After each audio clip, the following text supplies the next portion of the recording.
And this is chosen by our guest this morning. We're putting the spotlight on her. Great selection so far. Looking forward to the rest.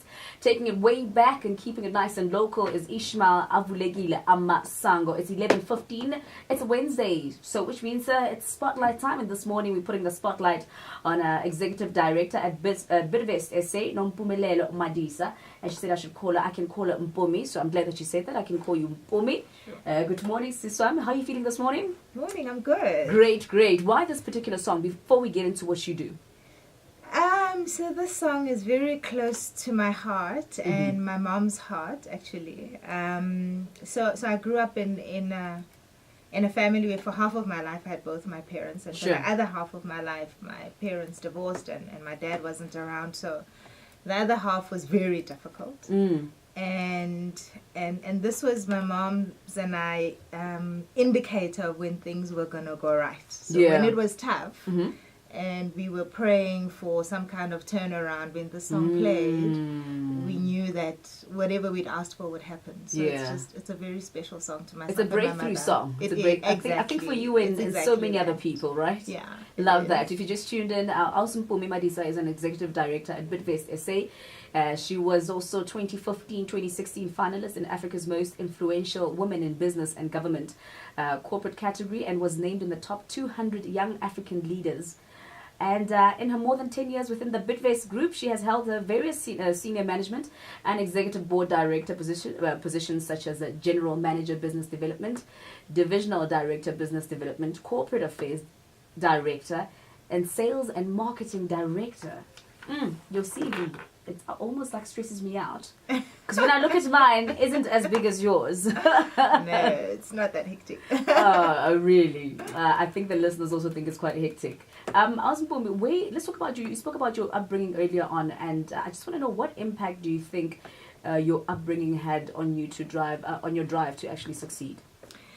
So my impact was probably the engine of where I'm at today, and I think as I alluded to it, so up until kind of the age of around 16, my parents were together. I've got 2 younger brothers, great family, no issues. You know, you deal with your normal teenage issues, but other than that, everything is fine. And then when I turned 17, there was just a lot of volatility. My parents divorced, and in fact, I remember when they separated, I was 2 weeks away from writing my matric exams. And from then onwards, my life was just an absolute roller coaster. So I wrote my exams around November. And in January, I woke up one day and we'd lost our house, and my mom was unemployed. My dad was gone, and anything that you could think of and call a disaster, I think kind of happened from that point. So kind of getting through that is my engine. And I suppose I always say that I don't think there's any greater teacher than hardship. Oh, absolutely. And there's no greater teacher than I'm poverty. with you. Oh, yes. And I think that's my engine right now. And I think if I hadn't gone through that, I think I may have been a little bit more comfortable with my life, and I may not have pushed myself as much as I have. True. So as tough as it was obviously necessary. And that's been my engine. Yeah, I always say there are no bad lessons. They're all good, absolutely. Now, just still on school, when you were in school, did you see yourself doing things, this for a living? No. Did you want to be a nurse or a doctor, like so many of us, a lawyer? I know. So advocate? Initially, so it's interesting because I wanted to be a lawyer. And then when I finished matric, I then decided that I actually want to be a doctor. And so I actually started out doing medicine. I started out in my first year. I did first year BSc, and I was going to convert to medicine from second year. Yes. Until I had to dissect the rat. Oh. And dissecting the rat. And not being able to dissect the rat. This is in tertiary. So at varsity, I then went, oh no. Now imagine I can't do this. Dissecting a whole, doing an autopsy. I know, and that's when I had to make a call that, oh my gosh, this has been my passion, but I've never actually understood what the job is about. And now that I know, I can't do it. Listen, I actually dissected a rat in high school. I think it was in grade 10, 11. And it was horrific. Then I knew I don't want to be in medicine at all, because now imagine dissecting a whole body. Yeah, no one tells you that before you wear the white coat and the stethoscopes, you have to dissect a rat. Yes, very true. So in tertiary, what did you think set you apart from other students? Because I see here you have a master's degree in finance and investment, a BCom honors in economics, and a BSc in economics and mathematics. Sure.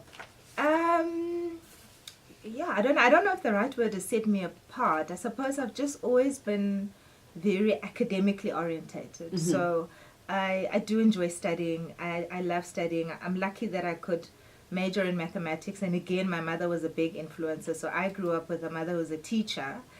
And after she'd marked all the scripts, I would have to sit down and double check the scripts, double check the marks, make sure that they add up, make sure that the percentages were right. Was this in high school or tertiary when you were in high school? Really? Yeah. Wow. So my mom made me her permanent assistant. So by the time I got to varsity, I was just very comfortable with numbers, and I'm very fortunate to have been able to take mathematics up all the way. And I think maths has probably been fantastic in terms of my career.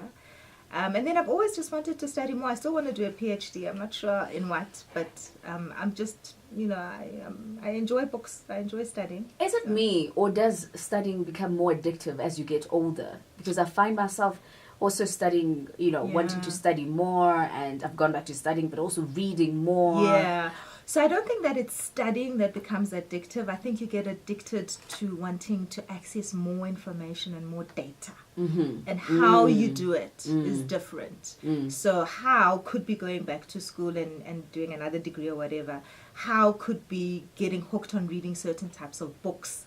How could be technology and how you use technology to access data. So I think the older you grow, you do have a bit of a greater need, I think, just to know more. And I suppose it's just part of growing. At a particular age, you only need to know so much. You get to a point where you need to know what's happening in the world. Oh, absolutely. How you do that. Absolutely. Absolutely. That's really important. So you can have, mature conversations with other people, Absolutely. right? Yeah. If you just tuned in, we are having a chat with, putting the spotlight on Executive Director at Bidvest SA Nompumelelo Madisa, and she says I can call her Mpumi. And we're moving on to a second song, telling us a story through music. I think this is amazing. The next one, also, I want you to tell me why you love the song. Josh Groban, You Raise Me Up. Why this particular song? So one of the really important people in my life who's also just been an absolutely amazing anchor for me and contributed to my success is my husband. And this is the song that we played at our wedding. And he actually walked in with this song. Yeah. Really? So, yeah. So it's a special song. And, yeah. Okay. It's really well, here we go.